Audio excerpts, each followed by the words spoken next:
நம்ம அதை பற்றி பார்க்க போகிறோம் அப்படின்னா ஐபிஎல் 2025 ரிட்டென்ஷன் ரூல்ஸ் வந்துட்டு டோட்டலாக வந்து ஒன்றா வந்துட்டு இருக்கு. அது எல்லாத்தையும் தனித்தனியாக வந்துட்டு நம்ம வீடியோ போட்டுட்டு இருந்தோம். ஸோ அப்படி போட்டும் பார்த்தீங்கன்னா இன்னும் 3 ரூலை வந்து எக்ஸ்பிளைன் பண்ணுறதுக்கு இன்னும் 3 வீடியோ போட வேண்டியது இருக்கு. ஸோ அதனால டோட்டலாகவே பார்த்தீங்கன்னா ஒரு கம்ப்ளீட் வீடியோவாக வந்து கொண்டு வந்துடலாம் அப்படிங்கிறதுக்காக தான் இந்த ஒரு வீடியோ. ஸோ ஐபிஎல் 2025 பிசிசிஐ மீட்டிங்கில் டோட்டலாக வந்துட்டு அவங்க புது ரூல்ஸ் நிறைய கொண்டு வந்திருக்காங்க. நம்ம எதிர்பார்த்தது என்ன அப்படின்னு வந்து பார்த்தீங்கன்னா ஐபிஎல் 2025 டோட்டலாக ரிட்டென்ஷன் அண்ட் ஆர்டிஎம் எவ்வளோ அப்படிங்கிறதும் ஐபிஎல் ஆக்ஷனோட வென்யூ அதுக்கப்புறம் வந்துட்டு பர்ஸ் எவ்வளோ இதெல்லாம் தான் நம்ம வந்துட்டு எதிர்பார்த்தோம். பட் நம்ம எதிர்பார்க்காத ட்விஸ்ட்டும் நிறைய அந்த இடத்துல வந்துட்டு பிசிசிஐ நம்ம கொடுத்துருக்குறாங்க. என்னென்ன ரூல்ஸ் வந்துட்டு என்னென்ன மாதிரியான விஷயங்களை எல்லாம் மேற்கொண்டிருக்குது அப்படிங்கிறத டீட்டெயிலாக இந்த வீடியோவில் நான் உங்களுக்காக சொல்கிறேன். மறக்காம வந்துட்டு வீடியோ லென்த்தாக இருந்தாலுமே இதில் எல்லா டீட்டெயில்ஸும் கிளியர் அண்ட் கரெக்டாக எக்ஸ்பிளைன் பண்ணியிருக்கேன். அதனால் வீடியோ மிஸ் பண்ணாமல் ஃபுல்லாக பாருங்கள். ஃபர்ஸ்ட் விஷயம் ஐபிஎல் 2025 ரிட்டென்ஷன்ல இருந்தே போயிடலாம். ஐபிஎல் 2025 ரிட்டென்ஷனை பொறுத்த வரைக்கும் ஃபர்ஸ்ட் வந்துட்டு பிசிசிஐ என்ன ரூல் கொண்டு வந்தாங்க அப்படிங்கிறத வச்சு இந்த இடத்துல வந்துட்டு அவங்க இப்போ கொண்டு வந்திருக்கிற ரூலையும் ஃபர்ஸ்ட் அவங்க கொண்டு வந்த ரூலையும் இன்டர் கனெக்ட் நம்மளால பண்ண முடியுது. ரூல் என்ன அப்படின்னு ஃபர்ஸ்ட் அவங்க கொண்டு வந்தாங்கன்னா 3 பிளேயரை ரீடைன் பண்ணி ஒரு ஆர்டிஎம் அப்படின்னு சொல்லி 4 பிளேயர்ஸ் அப்படிங்கிற ரூலை கொண்டு வந்தாங்க. இப்போ பிசிசிஐ என்ன சொல்லியிருக்காங்கன்னா 5 பிளேயரை வந்து ஒரு டீம் ரீடைன் பண்ணிக்கலாம் பிளஸ் ஒரு ஆர்டிஎம். டோட்டலாக ஆர்டிஎமோட சேர்த்து 6 பிளேயரை வந்துட்டு ஒரு டீம் ரிட்டென்ஷனுக்குள்ள வச்சுக்கலாம் அப்படின்னு சொல்லியிருக்காங்க. அப்போ நீங்கள் கேட்கலாம், ப்ரோ இந்த இடத்துல வந்து எப்படி ப்ரோ அதுவும் இதுவும் இன்டர் கனெக்ட் ஆகுது? 3 பிளேயரை ரீடைன் பண்ணி ஒரு ஆர்டிஎம்னா 4 பிளேயர் தான் வருது. ஆனால் இப்போ இருக்கிற ரூல் வந்துட்டு 4 பிளேயர்லேருந்து 2 பேர் இன்க்ரீஸ் ஆகி 6 பிளேயர்னு வருது அப்படின்னு சொல்லி நீங்கள் கேட்கலாம். இந்த இடத்துல தான்டா நம்மளுடைய ஸ்டைல் பாண்டியோட ட்விஸ்ட் இருக்கு அப்படிங்கிற மாதிரி தான் பிசிசிஐ ஒரு மிகப்பெரிய லெவலில் ஒரு ட்விஸ்ட் வச்சுட்டு இருக்காங்க. இது வரைக்கும் ஐபிஎல் ஆக்ஷனில் வந்து ரிட்டென்ஷன் அப்படிங்கிறதுல பிளேயரோட சேலரிஸ் எப்படி ஒர்க் ஆகும் அப்படின்னா ஃபர்ஸ்ட் பிளேயருக்கு வந்துட்டு அதாவது பிரைமரி ரிட்டென்ஷன் சொல்லி ரீடைன் ஆகிற ஃபர்ஸ்ட் பிளேயருக்கு ஒரு சேலரி அப்படிங்கிறது வந்து கொடுப்பாங்க. அந்த சேலரி அப்படிங்கிறது வந்துட்டு அப்படியே செகண்ட், தேர்ட், ஃபோர்த், ஃபிஃப்த்னு கம்மியாயிட்டே போகும். பட் இந்த தடவை என்ன பண்ணியிருக்காங்கன்னா ஃபர்ஸ்ட் ரிட்டென்ஷனுக்கு 18 crores அப்படிங்கிற சேலரியை கொடுத்துருக்காங்க. செகண்ட் பிளேயருக்கு வந்து பார்த்தீங்கன்னா 14 crores, தேர்ட் பிளேயருக்கு 11 crores. அதுக்கப்புறம் ஃபோர்த் அண்ட் ஃபிஃப்த் பிளேயருக்கு பார்த்தீங்கன்னா 11 crores கீழே தானே போகணும். பட் அந்த இடத்துல தான் அவங்க என்ன பண்ணியிருக்காங்கன்னா 11 crores கீழே போகாமல் மறுபடியும் ஃபோர்த் பிளேயருக்கு 14 crores, ஃபிஃப்த் பிளேயருக்கு 18 crores கொடுத்துருக்காங்க. இதுதான் வந்து ஃபர்ஸ்ட் டைம் இந்த மாதிரி வந்துட்டு ஒரு ஆக்ஷனில் வந்து ரிட்டென்ஷன் சேலரி அப்படிங்கிறது ஃபர்ஸ்ட் பிளேயருக்கும் செகண்ட் பிளேயருக்கும் இருக்கிற சேலரி ஃபோர்த் பிளேயருக்கும் ஃபிஃப்த் பிளேயருக்கும் வர்றது. இதுக்கான முக்கியமான காரணம் என்னன்னா இந்த இடத்துல உங்களால் இன்டர் கனெக்ட் பண்ண முடியுதா? இப்போ எக்ஸாம்பிளுக்கு நீங்கள் ஒரு டீம் எடுத்துக்கோங்க. அந்த டீம் 5 ரிட்டென்ஷன் பண்ணணும் அப்படின்னா ஃபர்ஸ்ட் 3 பிளேயர்ஸுக்கு 18 crores, 14 crores, 11 crores அப்படிங்கிறத வந்து கொடுத்துட்டு ஃபோர்த் அண்ட் ஃபிஃப்த் பிளேயருக்கு மறுபடியும் 14 crores, 18 crores கொடுக்கணும்.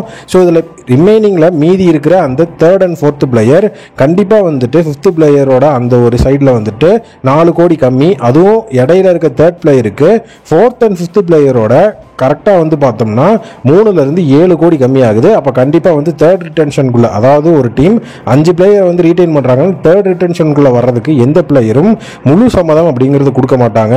அன்டில் ஆர் அன்லெஸ் நீங்கள் 3 ரிட்டென்ஷன்ஸ் தான் பண்ணுறீங்கன்னா உங்கள் டீமுக்குள்ள எந்த பிரச்சனையும் வராது ரிட்டென்ஷனில். அப்படி இல்லைனா கண்டிப்பாக டீமுக்குள்ள வந்து பிரச்சனை வரும்.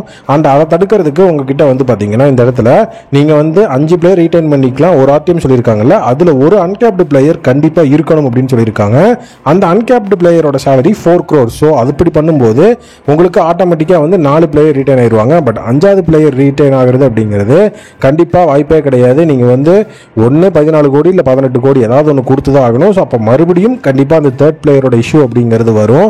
அப்போது அது மட்டும் இல்லாமல் இது வந்து 5 பிளேயரை ரீட்டைன் பண்ணக்கூடாது அப்படிங்கிறதுக்காக நாசுக்கா அவங்க மறைமுகமாக போட்டு வச்சிருக்கிற ரூல் தான் அப்படிங்கிறது நமக்கே தெரியுது. அது வந்து ஃபர்ஸ்ட் விஷயம். அடுத்தது வந்து பார்த்தீங்கன்னா சேலரி அப்படிங்கிற ஒரு விஷயம் செகண்ட் விஷயம் வருது ரிட்டென்ஷன்ல. ஏன் ப்ரோ சேலரிக்கு என்ன அப்படின்னு பார்த்தீங்கன்னா இப்போ டோட்டலாக 18 crores இருந்து ஃபிஃப்த் பிளேயரோட 18 crores வரைக்கும் நீங்கள் வந்து ஆட் பண்ணீங்கன்னா 5 பிளேயரை ரீடைன் பண்ணுறதுக்கே ஒரு டீம் வந்துட்டு 75 crores அப்படிங்கிறத ஸ்பெண்ட் பண்ண வேண்டியதாகுது. டீமோட டோட்டல் பர்ஸே பார்த்தீங்கன்னா லாஸ்ட் இயர் வந்து 100 crores தான், 100 கோடி அப்படிங்கிறத இருந்தது. இந்த தடவை பார்த்தீங்கன்னா 120 crores அப்படின்னு சொல்லி அந்த இடத்துல வந்து பர்ஸ் அப்படிங்கிறத கொண்டு வந்திருக்கிறாங்க. 75 கோடியை 5 பிளேயருக்கு மட்டுமே செலவு பண்ணிட்டோம்னா மீதி ஆக்ஷனுக்கு அப்படின்னு பார்த்தீங்கன்னா அந்த இடத்துல ஆர்டிஎம் கார்டு எல்லாத்தையும் பண்ணும்போது அவங்களுக்கு வந்து மொத்தமாகவே 45 கோடி தான் அந்த இடத்துல வந்துட்டு இருக்கும். அது டோட்டலாகவே வந்து அவங்களுக்கு ஒரு ஸ்குவாடை வந்து ஃபுல்ஃபில் பண்ணுறதுக்கு கண்டிப்பாக பத்தாது. ஒரு ஸ்குவாடில் 25 பிளேயர் அப்படிங்கிறது கண்டிப்பாக இருக்கணும். பட் இப்போ 75 கோடிக்கு 5 பிளேயர் எடுத்துகிட்டு மீதி 45 கோடிக்கு நீங்கள் போய் 20 பிளேயர் எடுங்க அப்படின்னு சொன்னீங்கன்னா கண்டிப்பாக அது லாஜிக்கே கிடையாது. ஸோ அதனாலேயே வந்து பார்த்தீங்கன்னா இப்போது மறுபடியும் நான் இன்டர் கனெக்ட் ஆச்சுன்னு சொன்னது இந்த விஷயம் தான். 3 பிளேயரை ரீட்டைன் பண்ணி ஒரு டீம்னு ஃபஸ்ட்டு கொண்டு வந்தாங்கல்ல 4 பிளேயர்னு. இப்போ எல்லா டீமுமே மறுபடியும் 3 பிளேயர் ரிட்டென்ஷனோடைய வந்து ஸ்டாப் பண்ணிவிட்டு ஒரு ஆர்டிஎம் அப்படிங்கிறதோட வந்துட்டு போயிடுவாங்க அப்படின்னு தான் நானுமே நினச்சேன். பட் இந்த இடத்துல அந்த இடத்துல பிசிசிஐ என்ன சொல்லியிருக்காங்கன்னா புது ரூல்ஸாக இந்த இடத்துல தான் வந்து அவங்க கொண்டு வர ஆரம்பிச்சிருக்காங்க. ஸோ அதாவது ஆர்டிஎம் அப்படிங்கிறது இப்போ என்ன சொல்லியிருந்தாங்கன்னா 5 பிளேயர் ப்ளஸ் ஒரு ஆர்டிஎம்னு சொல்லியிருந்தாங்கல்ல. இப்போ எந்த டீம்லாம் 5 பிளேயர்ஸுக்கு கீழே ரீட்டைன் பண்ணுறாங்களோ அவங்களுக்குலாம் ஒவ்வொரு ஆர்டிஎம் ஆட் ஆகிட்டே வரும். அதாவது ஒரு டீம் 3 பிளேயரை மட்டும் ரீட்டைன் பண்ணுறாங்க அப்படின்னா அவங்களுக்கு மொத்தமாக 3 ஆர்டிஎம் கொடுக்கப்படும். அதாவது சிம்பிள் கணக்கு என்ன அப்படின்னு பார்த்தீங்கன்னா ஆர்டிஎம்மோட சேர்க்கும்போது அவங்களுக்கு ரிட்டென்ஷனோட 6 அப்படிங்கிறது கணக்காகணும். ஸோ அதாவது 3 பிளேயர் ரீட்டைன் பண்ணால் அந்த இடத்துல 6ன்னு கணக்காகிறதுக்கு 3 ஆர்டிஎம், 4 பிளேயர் ரீட்டைன் பண்ணால் 2 ஆர்டிஎம், 5 பிளேயர் ரீட்டைன் பண்ணால் மட்டும் 1 ஆர்டிஎம். சப்போஸ் ஒரு டீம் ஒரே ஒரு பிளேயரை மட்டும் நாங்கள் ரீட்டைன் பண்ணிக்கிறோம் அப்படின்னு சொல்லி ஏதாவது டெசிஷன் எடுத்தாங்கன்னா அந்த டீமுக்கு 5 ஆர்டிஎம் அப்படிங்கிறது வந்து கொடுக்கப்படும். ஸோ அந்த 5 ஆர்டிஎம் அப்படிங்கிறத அவங்க எப்படி எஃபெக்டிவாக யூஸ் பண்ணுறாங்க அப்படிங்கிறதுல தான் இருக்குது.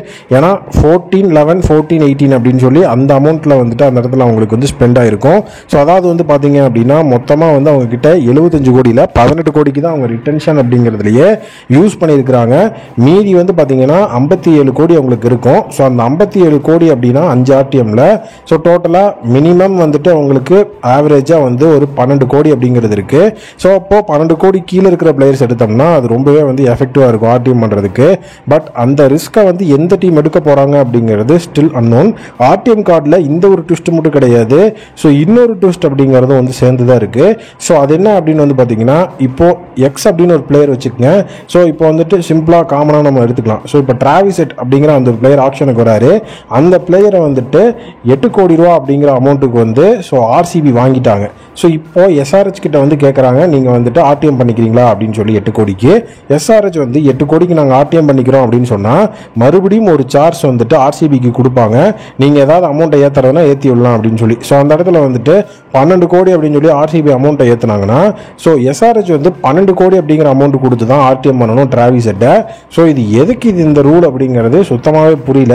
நேற்று அப்படி தான் வந்து ஒரு ரூல் என்னமோ வந்துட்டு இருந்தது, எக்ஸ்ட்ரா ஆர்டிஎம் கார்டு கொடுப்பாங்க அப்படிங்கிற மாதிரி. ஸோ அது நிறைய ரூல்ஸை போட்டு பிசிசிஐ ஐபிஎல் ஆப்ஷனை வந்துட்டு இன்ட்ரெஸ்ட் ஆக்குறேன் அப்படிங்கிற பேரில் போட்டு கொலை பண்ணி வச்சிருக்கிறாங்க அப்படிங்கிறது வந்து நல்லாவே தெரியுது. அதாவது இந்த ரூல்ஸ் அப்படிங்கிறத வந்து ஒரு சில ரூல்ஸை புரிஞ்சுக்கிறதுக்கே நமக்கு வந்து ரொம்ப டைம் ஆகுது. அதுவும் எஸ்பெஷலி இந்த ஒரு ஆர்டிஎம்ல வந்து பார்த்தீங்கன்னா இந்த டிராவிசெட்டை விலையேற்றி விட்டு வாங்குறது அப்படிங்கிற ஸோ இந்த ஒரு ரூல் அப்படிங்கிறது எனக்கு புரியவே இல்லை. ஈவன் அது இப்போ எனக்கு புரிஞ்சிருக்கு அப்படின்னாலும் இந்த ரூல் எதுக்குன்னு எனக்கு தெரியல. ஸோ அதாவது 10 கோடிக்கு ஒரு பிளேயரை பிட் பண்ணுறோம். இது வரைக்கும் ஆர்டிஎம் விட்டா 10 பிளேயருக்கு ஒரு பிளேயர் நம்ம பிட் பண்ணி வாங்கிட்டோம் அப்படின்னா அந்த 10 கோடி வச்சு நீங்கள் மேட்ச் பண்ணுறீங்களான்னு டீம்கிட்ட கேட்பாங்க. டீம் மேட்ச் பண்ணுறோம் அப்படின்னு சொன்னால் ஸோ அந்த 10 கோடி அவங்க கொடுத்துட்டு இந்த பிளேயரை வாங்கிக்குவாங்க. ஸோ இவ்வளோ தான் வந்து நடந்துட்டு இருந்தது. ஸோ இந்த இடத்துலையும் நான் வந்து ட்விஸ்ட் வைக்கிறேன். அதாவது ட்விஸ்ட் வைக்கலாம், நியூ ரூல்ஸ் கொண்டு வரலாம், அதில் எந்த பிரச்சனையும் இல்லை. பட் அது கொஞ்சம் லாஜிக்கலாக இருக்கணும். ஸோ எதுக்கு இப்போ ஆர்சிபி டிராவிசெட்டை வந்து வாங்குறாங்க, ஸோ அந்த இடத்துல வந்துட்டு எஸ்ஆர்ஹெச் வந்து பிட் பிளேஸ் பண்ணுறாங்க, ஆர்டிஎம் பண்ணுறாங்கன்னா அது அதோட முடிஞ்சு. எப்படி இருந்தாலும் வந்துட்டு அந்த இடத்துல வந்து டிராவிசெட் ஆர்சிபி கிடைக்க போகிறதில்ல. எதுக்கு தேவையில்லாமல் அவங்க வந்துட்டு அந்த இடத்துல அமௌண்ட்டை வந்து ஏற்றி விடணும் அப்படிங்கிறது எனக்கு சுத்தமாகவே புரியல. அது வந்து ஒரு மிகப்பெரிய புரியாத புதிராகவே வந்து போயிட்டு இருந்தது. பட் அந்த ரூலும் இருக்குது அப்படிங்கிறது இந்த இடத்துல வந்து நமக்கு கன்ஃபார்ம் பண்ணியிருக்கிறாங்க. ஸோ அது ஒரு விஷயம். ஸோ அடுத்தது பார்த்தீங்கன்னா ஒரு புதிய ரூல் அப்படிங்கிறத இந்த இடத்துல கொண்டு வந்திருக்கிறாங்க. அது என்ன அப்படின்னா அது வந்து இந்தியன் பிளேயர்ஸ் அப்படிங்கிற அந்த ஒரு விஷயத்துக்குள்ள. ஸோ இந்தியன் பிளேயர்ஸ் அப்படிங்கும்போது நான் இன்னொரு விஷயத்தையும் வந்து உங்களுக்கு தெளிவாக சொல்லிடுறேன். ஸோ ஐபிஎல்லோட ஒவ்வொரு வருஷம் வந்துட்டு ஆட் ஆக ஐபிஎல்லோட மேட்சஸ் அப்படிங்கிறது இன்க்ரீஸ் ஆகும் அப்படிங்கிற ஒரு விஷயத்தையும் தெளிவாக வந்து அவங்க கிட்ட வந்து சொல்லியிருந்தாங்க. இப்போ வந்துட்டு அந்த ஒரு விஷயம் வந்து கிடையாது அப்படிங்கிறத வந்து மறுத்திருக்கிறாங்க பிசிசிஐ. ஸோ அதாவது லாஸ்ட் இயர் ஐபிஎல் 2024 வந்து முடியும் போது ஐபிஎல் 2025 மேட்சஸை வந்து இன்க்ரீஸ் பண்ணி ஸோ அந்த இடத்துல வந்துட்டு நாங்கள் வந்து ஒவ்வொரு இடத்துலையுமே வந்துட்டு மேட்சஸ் இன்க்ரீஸ் பண்ண போகிறோம். மினிமம் ஒரு இயருக்கு 10 மேட்சஸ் இன்க்ரீஸ் ஆகும் அப்படிங்கிற மாதிரி சொல்லியிருந்தாங்க. ஸோ இந்த இயரே பார்த்தீங்கன்னா 85 மேட்ச் கிட்ட நடக்க வேண்டியதாக இருந்தது. பட் ஆனால் வந்து பிசிசிஐ இப்போ அதுக்கு வந்து ஸ்ட்ரிக்டாக நோ சொல்லிட்டாங்க. அதுக்கு காரணம் என்னன்னா இந்தியன் பிளேயர்ஸோட ஒர்க் லோட் மேனேஜ்மெண்ட் தான். எப்படி வந்துட்டு ஓவர்சீஸ் பிளேயர்ஸ் அப்படிங்கிறவங்க வந்துட்டு ஒர்க் லோட் மேனேஜ்மெண்ட்னு சொல்லிட்டு போகிறாங்களோ ஸோ அந்த மாதிரி இந்த இடத்துலையும் வந்து பார்த்தீங்கன்னா இந்தியன் பிளேயர்ஸுக்கும் ஒர்க் லோட் மேனேஜ்மெண்ட் அப்படின்னு இருக்குது. எஸ்பெஷலி வந்து பார்த்தீங்கன்னா ஃப்ரண்ட் டயர் பிளேயர்ஸ், அதாவது ஏபிசி கேட்டகரி அப்படின்னு சொல்லி 3 கேட்டகரி இருக்குது. ஸோ அதில் வந்து டீம் ஏ சைடில் இருக்கிற பிளேயர்ஸ் எல்லாம் வந்துட்டு ஃப்ரண்ட் அண்ட் பிளேயர்ஸாக இருப்பாங்க. அவங்களுக்குலாம் ஃபுல் சீசன் ஆடணும் அப்படிங்கிற விஷயம் இருக்குது. அது மட்டும் இல்லாமல் அவங்க ஆல் 3 ஃபார்மட் பிளேயராக இருக்கும்போது ஐபிஎல்லில் மேட்சஸ் இன்க்ரீஸ் பண்ணால் இன்டர்நேஷனல் சைடில் அவங்களுக்கு வந்துட்டு ஸ்ட்ரெஸ் இருக்கும். ஸோ அதை வந்து கண்டிப்பாக வந்துட்டு குறைக்கணும் அப்படிங்கிறதுக்காகவே நிறைய விஷயங்கள் வந்து அவங்க பண்ண வேண்டியது இருக்குது. ஸோ அதனால் வந்து அதையும் கொஞ்சம் பார்க்கணும். அதனால் வந்துட்டு இப்போதைக்கு வந்து இந்த 2027 வரைக்கும் எந்த ஒரு மேட்சஸையும் இன்க்ரீஸ் பண்ணுறதுக்கான பாசிபிலிட்டி கிடையாது அப்படிங்கிற மாதிரி சொல்லியிருக்காங்க. ஸோ எப்பவும் ஐபிஎல் எப்படி நடக்குமோ அதே மாதிரி தான் லாஸ்ட் இயர் எவ்வளோ மேட்ச் நடந்ததோ அதே அமௌண்ட் ஆஃப் டபுளேட்டர்ஸ் எல்லாமே போட்டு தான் இந்த தடவை மேட்ச் நடக்கும் அப்படிங்கிறதையும் அந்த இடத்துல வந்து தெளிவாக சொல்லியிருக்கிறாங்க. ஸோ அடுத்தது வந்துட்டு இப்போ அந்த புது ரூலுக்கு வருவோம். புது ரூல் என்ன அப்படின்னா, ஸோ இது வந்து எல்லாருக்குமே அப்ளிகபிள் ஆகும், இன்க்ளூடிங் இம்பாக்ட் பிளேயர்ஸ். அதாவது இந்தியன் பிளேயர்ஸுக்கு மட்டும்தான் இந்த ஒரு rule applicable, including impact players. என்னன்னா இப்போ வந்து மேட்சஸை மிஸ் பண்ணாமல் ஃபுல் சீசன் ஆடுற பிளேயர், எந்த ஒரு மேட்சையும் மிஸ் பண்ணாமல் ஃபுல் சீசன் அந்த ஒரு பிளேயர் ஆடி இருக்கிறார் அப்படின்னா அந்த பிளேயருக்கு மேட்சுக்கு வந்து 7.5 lakhs அப்படிங்கிறது ஸோ சன்மானமாக வந்துட்டு வழங்கப்படும். ஸோ அதாவது வந்து ஊக்கத்தொகையாக வழங்கப்படும். டோட்டலாக ஒரு ஃபுல் சீசன் அப்படின்னு பார்க்கும்போது ஒரு பிளேயருக்கு 1.05 crores அப்படிங்கிறது வந்து அமௌண்ட்டாக இருக்குது. ஸோ டோட்டலாக ஒரு டீமுக்கு வந்து பார்த்தீங்கன்னா 12.5 கோடி ரூபாய் வந்துட்டு இந்த ஒரு நியூ ரூலுக்காக ஜெய்ஷா ஒதுக்க சொல்லியிருக்கிறாரு. ஸோ இது எதுக்காக அப்படின்னா பிளேயர்ஸை வந்துட்டு ஊக்கப்படுத்துறதுக்காக, அதாவது வந்து எந்த ஒரு இன்ஜுரியும் எந்த ஒரு விஷயமும் ஆகாமல் ஃபிட்டாகவும் இருந்து ஃபுல் சீசனாக வந்துட்டு ஆடியும் கொடுத்துருக்குறாங்க. அப்படிங்கும்போது அந்த பிளேயர்ஸுக்கு கண்டிப்பாக வந்து ஒரு ரெகனைசேஷன் வேணும். அந்த ஒரு ரெகனைசேஷனுக்காக தான் இந்த ஒரு விஷயத்தை வந்து ஜெய்ஷா ஒரு மிகப்பெரிய லெவலில் வந்து இம்ப்ளிமெண்ட்டாக வந்து எடுத்திருக்கிறாரு. ஸோ அடுத்ததாக வந்து பார்த்தீங்கன்னா ஸோ இன்னொரு புது ரூல் என்னென்னா, ஆல்ரெடி இருந்த ரூலையே இப்போ வந்து உள்ளேயும் கொண்டு வந்திருக்கிறாங்க. ஸோ அது என்ன அப்படின்னா பிளேயரோட அன்கேப்ட் அப்படிங்கிற விஷயம். ஸோ ஐபிஎல் 2025 ஆப்ஷனில் நம்ம சொல்லியிருந்தோம் ரிட்டன்ஷனில் கண்டிப்பாக மினிமம் ஒரு அன்கேப்டு பிளேயர் இருக்கணும் அப்படின்னு. ஸோ இந்த ஒரு அன்கேப்டு பிளேயரோட ரூல் அப்படிங்கிறது ஆல்ரெடி இருந்த ஒரு ரூலை இப்போ மறுபடியும் கொண்டு வந்திருக்காங்க. எம்எஸ் தோனிக்காக தான் இந்த ரூல் வந்திருக்கு அப்படின்னு சொல்லியும் எல்லாரும் வந்து கொண்டாடிட்டு இருக்கிறாங்க. அது என்ன விஷயம் அப்படின்னு வந்து பார்த்தீங்கன்னா, ஸோ ஐபிஎல் 2025 பொறுத்த வரைக்கும் ஸோ டோட்டலாக வந்து எந்தாவது ஒரு பிளேயர் இன்டர்நேஷனல் சைட்லேருந்து ரிட்டையர் ஆகி 5 வருஷம் ஆகியோ இல்லை இன்டர்நேஷனல் சைடில் சென்ட்ரல் கான்ட்ராக்ட் வந்துட்டு 5 வருஷமாக இல்லாமல் இருக்கிறாங்க அப்படின்னா அந்த ஒரு பிளேயரை அன்கேப்டு பிளேயர் அப்படின்னு கருத்தில் கொண்டு 4 crores அப்படிங்கிறத கொடுத்து அந்த பிளேயரை நம்மளால ரீட்டைன் பண்ணிக்க முடியும் அப்படிங்கிற ரூல் இருக்கு. சிஎஸ்கேக்கு எம்எஸ் தோனி இப்போ அந்த மாதிரி தான் வந்து ரீட்டைன் ஆக போறாரு. ஈவன் கேகேஆருக்கு சுனில் நாராயணும் அந்த மாதிரி ரீட்டைன் ஆகிறதுக்கான சான்சஸ் ஹெவியாக இருக்குது அப்படிங்கிற மாதிரி பேசப்படுது. இது கண்டிப்பாக கேகேஆர் அண்ட் சிஎஸ்கேக்கு ஒரு மிகப்பெரிய லெவலில் வந்துட்டு போனஸாகவே இருக்கும். ஸோ இந்த ஒரு ரூலை அவங்க 7th ரூலாக போட்டதுனால தலை ஃபார் ரீசன் அப்படின்னு சொல்லி அவங்க கொண்டாடிட்டு இருக்காங்க. அண்ட் அதே நேரம் இந்த இடத்துல இந்தியன் பிளேயர்ஸுக்கு வந்துட்டு ஒரு சில டீம்ஸுக்கு சிக்கல் உருவாக்குற விதமாகவும் ஒரு ரூல் அமைஞ்சிருக்கு. அது என்னன்னா அன்கேப்டு பிளேயர்ஸ் அப்படின்னு சொல்லி இப்போ ஒரு 3 பிளேயர் இருக்காங்க. யாருன்னா ஹர்ஷித் ராணா, நிதிஷ்குமார் ரெட்டி, மாயங்க் யாதவ். ஸோ அதாவது வந்து பார்த்தீங்கன்னா கேகேஆர், எஸ்ஆர்ஹெச் அண்ட் எல்எஸ்ஜியில் வந்து இந்த 3 பிளேயர் இருக்காங்க. இந்த 3 பிளேயருமே ஸோ இப்போ இந்தியா வர்சஸ் பங்களாதேஷ் மாற போகிற T20 சீரியஸோட ஸ்குவாட்ல இருக்காங்க. ஸோ இப்போ டெட்லைன் அப்படின்னு சொல்லி நம்மளுடைய டீம் வந்துட்டு சொல்லியிருக்கிறாங்க பிசிசிஐ எல்லா டீம்ஸுக்கும். என்னன்னா ஸோ ஐபிஎல் 2025 ரிட்டன்ஷன் அனௌன்ஸ் பண்ணுறதுக்கு 31st October 5 PM தான் டெட்லைன் அப்படின்னு சொல்லியிருக்காங்க. கரெக்டாக இன்னும் ஒரு மாதம் டைம் இருக்குது. ஸோ அந்த ஒரு 1 month October 31st 5 மணிக்கு வந்து பார்த்தீங்கன்னா எல்லா டீமும் அவங்களுடைய ரிட்டன்ஷன் பிளேயர்ஸ் யார் இன்க்ளூடிங் தட் அன்கேப்டு பிளேயர் யார் அப்படிங்கிறதையும் அந்த இடத்துல சப்மிட் பண்ணணும். இப்போது இந்த 3 டீமுக்கு என்ன ப்ரோ சிக்கல் அப்படின்னு கேட்டிங்கன்னா, இப்போது நம்மளுடைய எஸ்ஆர்ஹெச் சைடில் பார்த்தீங்கன்னா Nitish Kumar ரெட்டியும் KKR Harshit ராணாவும் எல்எஸ்ஜியில் Mayank யாதவும் India versus பங்களாதேஷோட T20 சீரியஸோட ஸ்குவாடில் இருக்கும்போது ஸோ இதில் யாராவது டெபு பண்ணால் அவங்க வந்து கேப்டு பிளேயராக மாறிடுவாங்க. அண்ட் அதே நேரம் 31st October தான் வந்துட்டு ஐபிஎல் 2025 ரிட்டன்ஷனை அனௌன்ஸ் பண்ணுறதுக்கான லாஸ்ட் டேட்டு. ஸோ இப்போ வந்துட்டு 30th October வரைக்குமே வந்து பார்த்தீங்கன்னா அந்த ரூல் வந்து மேட்ச் ஆகும். அதாவது இப்போ ஏதாவது ஒரு பிளேயரை வந்து அன்கேப்டுன்னு அவங்க செலக்ட் பண்ணி வச்சு அந்த பிளேயர் வந்து பார்த்தீங்கன்னா 30 October டெபு ஆகிட்டார் இந்தியாவுக்காக அப்படின்னா ஸோ அவர் கேப்டு பிளேயர் அப்படிங்கிற அடிப்படைக்குள்ளே வந்துடுவார். அவர் அன்கேப்டு பிளேயராக நம்ம கன்சிடர் பண்ண முடியாது. அண்ட் இந்த ஒரு ரூல் வந்து ஒன்லி ஃபார் இந்தியன் பிளேயர்ஸ் தான். அதாவது நீங்கள் ஒரு அன்கேப்டு பிளேயரை ரீட்டைன் பண்ணணும்னு நான் சொல்லியிருக்கேன்ல, ஸோ அது வந்துட்டு அந்த இடத்துல ஒன்லி வந்து பார்த்தீங்கன்னா இந்தியன் பிளேயர்ஸை மட்டும்தான் நம்மளால் அன்கேப்டு பிளேயர் ரூலில் வந்து கொண்டு வந்து ரீட்டைன் அப்படிங்கிற விஷயத்தை பண்ண முடியும். ஸோ நம்ம வந்து ஓவர்சீஸ் பிளேயரை வந்து ரீட்டைன் பண்ண முடியாது. ஸோ அதுவும் ஒரு விஷயமா இருக்குது. 31st October 5 மணி அப்படிங்கிறதையும் அந்த இடத்துல அவங்க தெளிவாக வந்துட்டு மென்ஷன் பண்ணி சொல்லியிருக்கிறாங்க. ஸோ அடுத்தது வந்து பார்த்தீங்க அப்படின்னா ரெஜிஸ்ட்ரேஷன் மஸ்ட் அப்படிங்கிற ஒரு விஷயம் வந்துருக்குது. ஸோ ரெஜிஸ்ட்ரேஷன் அப்படிங்கிறது இந்த இடத்துல வந்து ஓவர்சீஸ் பிளேயருக்கு வந்துட்டு ஆப் அடிக்கிறதுக்கு ஒரு விஷயத்த உள்ள கொண்டு வந்துட்டாங்க. அது என்ன அப்படின்னு வந்து பார்த்தீங்கன்னா ஸோ ஓவர்சீஸ் பிளேயர்ஸ் அப்படின்னு வந்து எடுத்து வச்சு பார்க்கும்போது ஸோ அந்த இடத்துல வந்துட்டு எல்லா பிளேயர்ஸுமே வந்துட்டு நிறைய இடத்துல வந்து டோட்டலாக ஐபிஎல்லேருந்து வெளியேறி இருக்கிறாங்க. அதுவும் எஸ்பெஷலி ஐபிஎல் 2021 பார்த்தீங்கன்னா கொத்து ஓவர்சீஸ் பிளேயர்ஸ் வந்து வெளியே போய்கிட்டு இருந்தாங்க. ஐபிஎலோட ஃபேஸ் 1 ஃபேஸ் 2 தான் அந்த ஒரு ஐபிஎல் நடந்தது. அதில் வந்துட்டு அவங்க வந்துட்டு எங்களுக்கு இன்டர்நேஷனலில் மேட்சஸ் இருக்குது அப்படின்னு சொல்லலாம் போய்கிட்டு இருந்தாங்க. ஸோ இந்த இடத்துல இன்னொரு விஷயத்தை நீங்கள் யோசிச்சு பார்க்கணும் அப்படின்னா, ஸோ ஐபிஎல் அப்படிங்கிறது பிசிசிஐ நடத்துகிற டோர்னமெண்ட்டில் இந்தியன் பிளேயர்ஸுக்கு தான் வந்துட்டு பெரிய ஃபேம் கிடைக்கணும். ஸோ இது உங்களுக்கு வந்து செல்ஃபிஷ் தனமாக தெரிஞ்சாலுமே கண்டிப்பாக இது செல்ஃபிஷாகவே இருந்தாலுமே அதுதான் வந்து லாஜிக்கலி கரெக்டு. ஏன்னா இப்போ எஸ்ஏடி லீக் இருக்குது, சிபிஎல் இருக்குது, பிகேஎல் இருக்குது. நீங்கள் எத்தனை overseas number of overseas tournaments Bangladesh இல்லை பிபிஎல் முதற்கொண்டே வந்துருச்சு.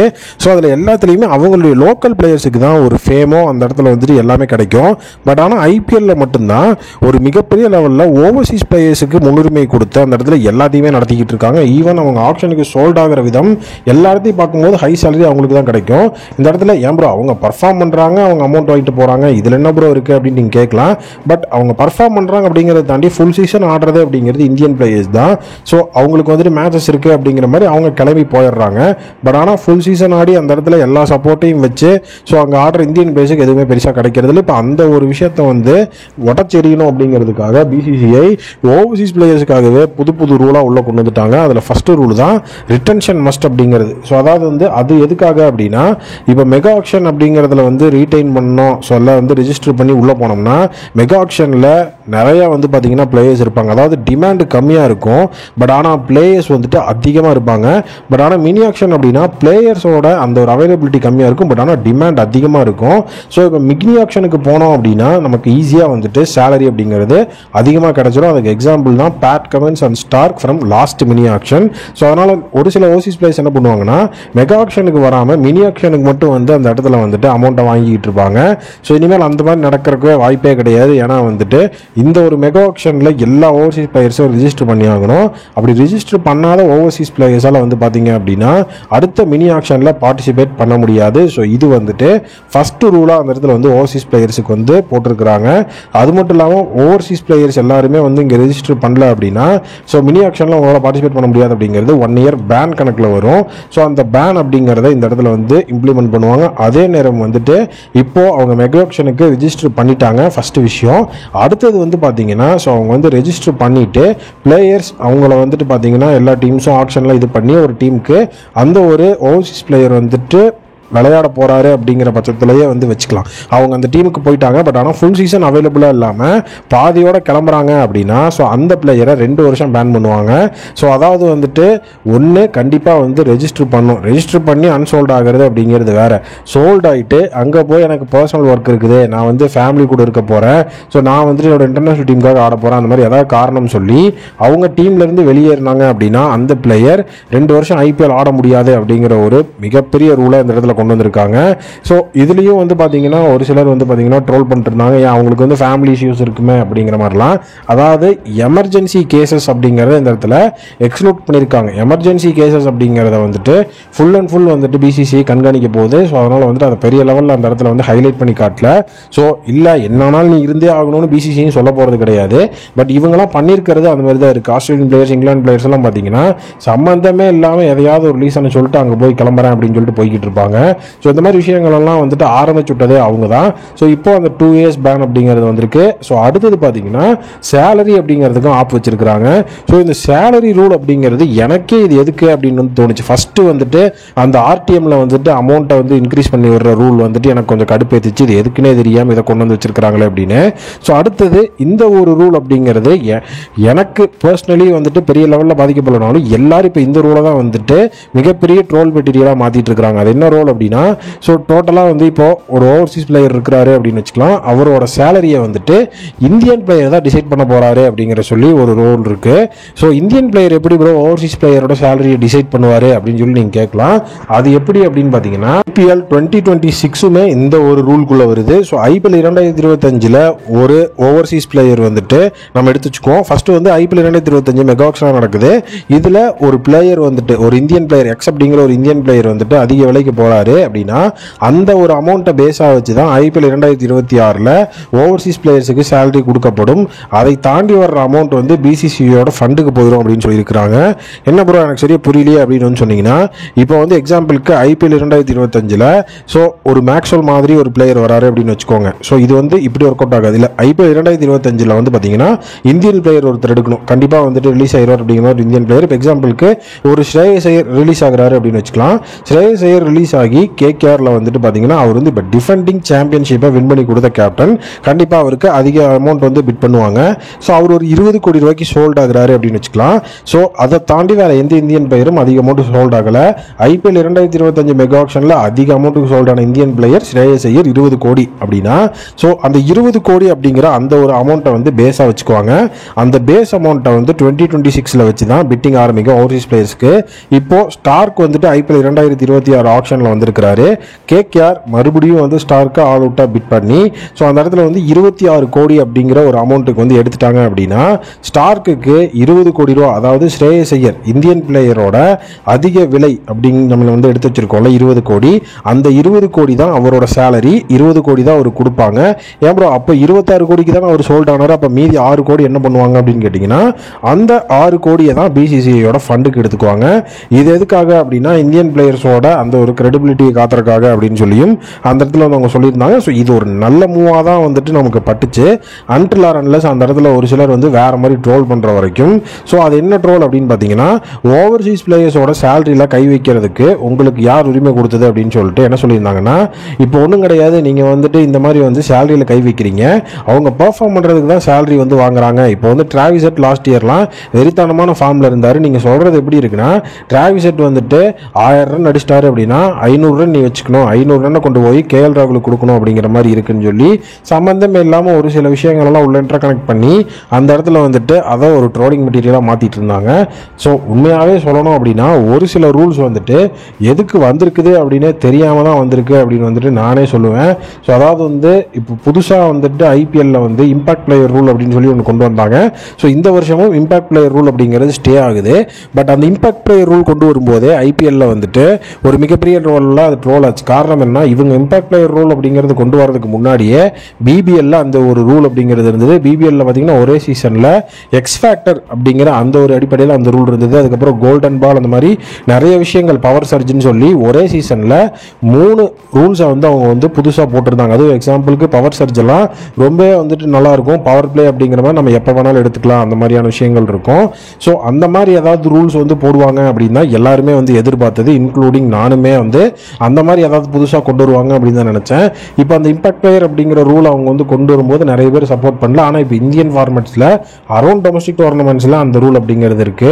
அதனால் வந்துட்டு BCCI என்ன பண்ணுவோன்னே தெரியாமல் பண்ணியிருக்காங்களா, இல்லை வந்துட்டு அவங்க வாலண்டியராக தான் இந்த மாதிரியான விஷயங்களை வந்துட்டு கொண்டு வந்திருக்கிறாங்களா அப்படிங்கிறது வந்து அவங்களுக்கு தான் தெரியும்.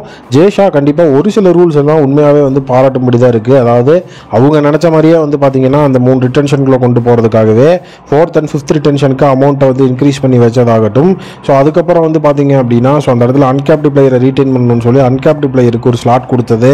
அப்புறம் வந்து ஃபுல் கன்சிஸ்டண்ட்டாக வந்து மேட்ச் விளையாடுற பிளேயர்ஸுக்கு 7.5 lakhs பெர் மேட்ச் அப்படின்னு சொல்லி அமௌண்ட்டை கொடுத்தது அப்படிங்கிறதும், RTM கார்டை ஈக்குவலாக பேலன்ஸ் பண்ணுறதுக்கு நோ ரெஸ்ட்ரிக்ஷன் அப்படிங்கிறத கொடுத்தது எல்லாமே நல்ல ரூல் தான். ஏன்னா நோ ரெஸ்ட்ரிக்ஷன் அப்படிங்கிறதுலாம் மெகா ஆக்ஷனுக்கு இது வரைக்கும் கொடுத்ததே கிடையாது. அது என்ன ப்ரோ நோ ரெஸ்ட்ரிக்ஷன் அப்படின்னு கேட்டிங்கன்னா, அதாவது வந்து இப்போ இந்தியன் பிளேயர் ஓவர்சீஸ் பிளேயர்னு ரெண்டாக பிரித்து ரிட்டன்ஷன் அப்படின்னு வரும்போது ஸோ நீங்கள் வந்துட்டு உங்களுடைய சைடில் வந்து பார்த்தீங்கன்னா 3 இந்தியன் பிளேயர் தான் ரீட்டைன் பண்ணணும், இல்லை 2 ஓவர்சீஸ் பிளேயர் தான் மேக்ஸிமம் இருக்கணும்னு ஏதாவது ஒரு ரெஸ்ட்ரிக்ஷன் கண்டிப்பாக வந்துட்டு இது வரைக்கும் வந்திருக்கிற எல்லா ஆப்ஷன்லையுமே இருந்தது. பட் ஆனால் இந்த ஆப்ஷனில் வந்து பார்த்தீங்கன்னா அப்படி கிடையவே கிடையாது. நீங்கள் வந்து 5 பிளேயர் ரீட்டைன் பண்ணுறீங்க அப்படின்னா இந்த அமௌண்ட்டில் ரீட்டைன் பண்ணிக்கோங்க. நீங்கள் 5 ஓவர்சீஸ் பிளேயராகவும் ரீட்டைன் பண்ணிக்கலாம். ஸோ 5 வந்துட்டு அந்த இடத்துல வந்து இந்தியன் பிளேயராகவும் ரீட்டைன் பண்ணிக்கலாம். ஆனால் எனக்கு ஒரு அன்கேப்டு பிளேயர் இந்தியன் பிளேயர் மட்டும் உள்ளே இருக்கணும், அது நீங்கள் RTM பண்ணிங்கனாலும் ஓகே, அந்த 6வது பிளேயராக உள்ளே கொண்டு வந்தாலும் அது ஓகே அப்படிங்கிற மாதிரி ரிட்டன்ஷனில் எந்த விதமான அந்த ஒரு ரெஸ்ட்ரிக்ஷனும் இல்லாமல் தான் ஸோ இந்த ஒரு IPL 2025 ஆப்ஷன் அப்படிங்கிறது வந்து இருக்க போகுது. ஸோ இதெல்லாமே கண்டிப்பாக வந்து பாராட்டப்படக்கூடிய விஷயம் அப்படிங்கிறதுல எந்த விதமான டவுட்டும் கிடையாது. பட் ஆனால் ஒரு சில ரூல்ஸ் வந்துட்டு கொஞ்சம் பிசுறு தட்டுற மாதிரி தான் இருக்குது. ஏன்னா இந்த ரூல்ஸை வந்து நமக்கு புரிஞ்சுக்கிறதுக்கே ஒரு நாள் ஆகிருக்கு. இது IPL ஃப்ரான்ச்சைசஸ் எப்படி வந்து புரிஞ்சுக்கிட்டு ஸோ இதுக்கு வந்து ஓகே சொல்லி உள்ளே வந்தாங்க அப்படிங்கிறது தான் எனக்கு சுத்தமாக புரியல. ஏன்னா ஆக்ஷன் டேபிள் அப்படின்னு பார்க்கும்போது இப்போ அவங்க RTMலேயே பார்த்தீங்கன்னா எக்ஸ்ட்ரா RTM, அதுக்கப்புறம் வந்துட்டு அமௌண்ட்டை வந்து இன்க்ரீஸ் பண்ணுறதுக்கான நாங்கள் ஒரு இடம் கொடுக்குறோம். ஸோ இந்த மாதிரியான விஷயங்கள்லாம் பண்ணும்போது அந்த இடத்துல கண்டிப்பாக ஃப்ரான்ச்சைசஸும் குழம்புறதுக்கான வாய்ப்புகள் இருக்குது.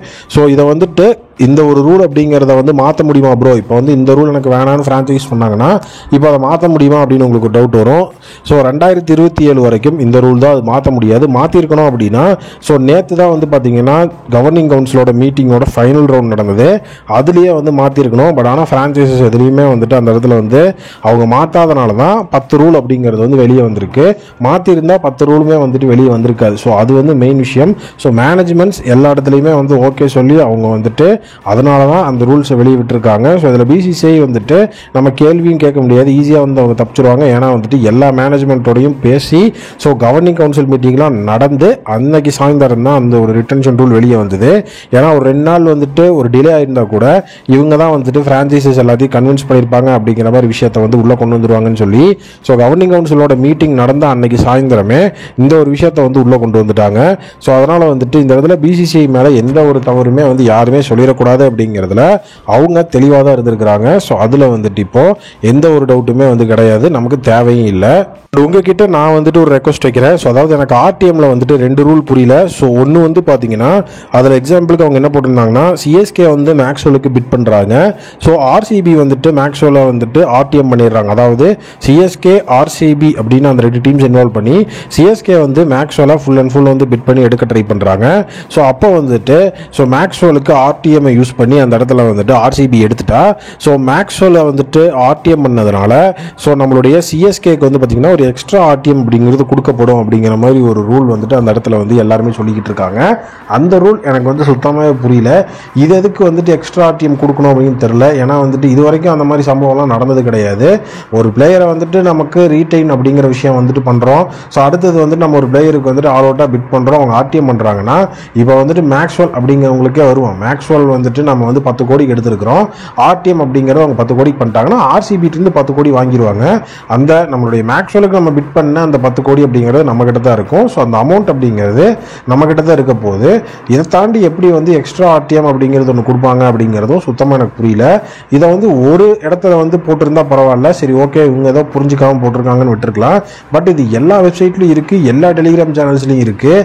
ஸோ அது மாதிரி வந்து புரியாத ரூல்ஸ் அப்படிங்கிறதும் நிறையா இருக்கிறதுனால இது வந்து கண்டிப்பாக வந்து ஒரு கிரேசியஸ்ட் ஐபிஎல் ஆக்ஷனாக இருக்கும் அப்படின்னு சொல்லி விக்ராந்த் குப்தா அப்படிங்கிற ஃபார்மர் பிளேயரும் அந்த இடத்துல சொல்லியிருக்கிறாரு. ஸோ இது வந்து கண்டிப்பாக ஒரு கிரேசியஸ்டான ஐபிஎல் ஆக்ஷன் அப்படிங்கிறதையும் தாண்டி சில பல ரகலைகள் அப்படிங்கிறத மீட் பண்ண போகிற ஐபிஎல் ஆக்ஷனாகவும் கண்டிப்பாக இருக்கும். ஸோ அதனால் அதுக்கும் எப்படி பார்த்தாலும் வந்து டீம்ஸ் வந்து ரெடியாக தான் இருக்கணும். ஸோ அது வந்து என்னுடைய சைடில் வந்து நான் வந்து பர்சனலாக சொல்கிற ஒரு விஷயம். ஸோ ஐபிஎல் 2025 ரிட்டன்ஷன் ரூல்ஸ் எப்பப்பா வரும்னு காத்துட்டு இருந்த நமக்கு இனிமேல் நீ ரிட்டன்ஷன் ரூல்ஸ்க்கு காத்தே இருக்கக்கூடாதா அப்படிங்கிற லெவலுக்கு இன்னும் ஒரு வாரத்துக்கு போய் இந்த ரிட்டன்ஷன் ரூலை மட்டுமே வந்து டிக்ஷனரிலாம் தேடி படிச்சுட்டு அப்படிங்கிற மாதிரி பிசிசிஐ ஒரு மிகப்பெரிய ஷாக்கை கொடுத்து அத்தனை ரூல் அப்படிங்கிறத கொண்டு வந்து புக்காக போட்டு எழுதுற லெவலுக்கு விட்டாங்க. ஏன்னா நல்லா இன்னைக்கு உட்காந்து எல்லா இடத்துலையும் நோட்டு போட்டு எழுதிக்கிட்டு இருந்தேன் ஒரு ரூல் அப்படின்னு ஹெட்டிங் கொடுத்து இது என்னது அப்படின்னு சொல்லி. ஏன்னா வந்து ஒரு ஃபுல் லென்த் வீடியோ வந்து மேக் பண்ணுறோம் அப்படிங்கும்போது அந்த இடத்துல எல்லாத்தையுமே வந்து கிளியர் பண்ணணும். ஸோ அதுதான் வந்துட்டு அதோட மெயின் மோட்டோவாக இருக்கணும். ஸோ அதனால தான் வந்துட்டு இந்த ஒரு இடத்துல வந்து இவ்வளோ ஒரு லென்த்தி வீடியோ. ஸோ இப்போ டோட்டலாகவே வந்து பார்த்தீங்கன்னா உங்களுக்கு ஷார்டன் பண்ணணும் அப்படின்னா ஸோ ஐபிஎல் 2025 ரிட்டன்ஷன்ஸ் அப்படிங்கிறத ஷார்டன் பண்ணி நான் உங்களுக்கு ஒரு தடவை சொல்லிடுறேன். ஸோ ஃபஸ்ட்டு வந்துட்டு டீமோட ரிட்டன்ஷன்ஸ் அப்படிங்கிறத அனௌன்ஸ் பண்ணுறதுக்கு அக்டோபர் 31 5 PM அப்படிங்கிறது தான் வந்துட்டு லாஸ்ட் டேட்டாக கொடுத்துருக்காங்க. ஸோ அது மட்டும் இல்லாமல் ஒரு அன்கேப்டு பிளேயர் கண்டிப்பாக வந்து டீமுக்குள்ளே இருக்கணும்னு சொல்லியிருக்காங்க. ரிட்டன்ஷனில் வந்துட்டு 5+1 6ல் கண்டிப்பாக ஒரு அன்கேப்டு பிளேயர் இருக்கணும். அண்ட் 31 அக்டோபர் அவங்க கொடுத்துருக்கிறதுனால 30th வரைக்குமே டெபு பண்ணுறதுக்கு டைம் இருக்குது. இந்தியன் பிளேயர் யாராவது டெபு பண்ணால் அந்த இடத்துல அவங்க அன்கேப்டு பிளேயர் கிடையாது, டெபு பிளேயர் அப்படின்னு சொல்லி. ஸோ அந்த இடத்துலையும் வந்து ரூல்ஸ் இருக்குது. ஸோ இந்த ஒரு இடத்துல வந்துட்டு SRH KKR அண்ட் LSG நம்மளுடைய சைடில் வந்து ஹர்ஷித் ராணா நிதிஷ்குமார் ரெட்டி மாயங்க் யாதவ் வச்சு அந்த ஒரு சிக்கலில் இருக்கிறாங்க. அடுத்தது ஆர்டிஎம் கார்டை பொறுத்த வரைக்கும் ஒரு ஆர்டிஎம் கார்டு அப்படிங்கிறது 5 பிளேயரை வந்து ரீடைன் பண்ணால் ஸோ ரிட்டன்ஷன் குறைய ஆர்டிஎம் கார்டு இன்க்ரீஸ் ஆகும். அடுத்தது ஓவர்சீஸ் பிளேயர்ஸை பொறுத்த வரைக்கும் ஓவர்சீஸ் பிளேயர்ஸோட பேன் அப்படிங்கிறது வந்து அவங்க வெளியேறினா 2 வருஷம். ஸோ இந்த மெகா ஆக்ஷனுக்கு ரிஜிஸ்டர் பண்ணல அப்படின்னா அவங்களோட மினி ஆக்ஷனில் பார்ட்டிசிபேட் பண்ண முடியாது அப்படிங்கிற விஷயம் இருக்குது.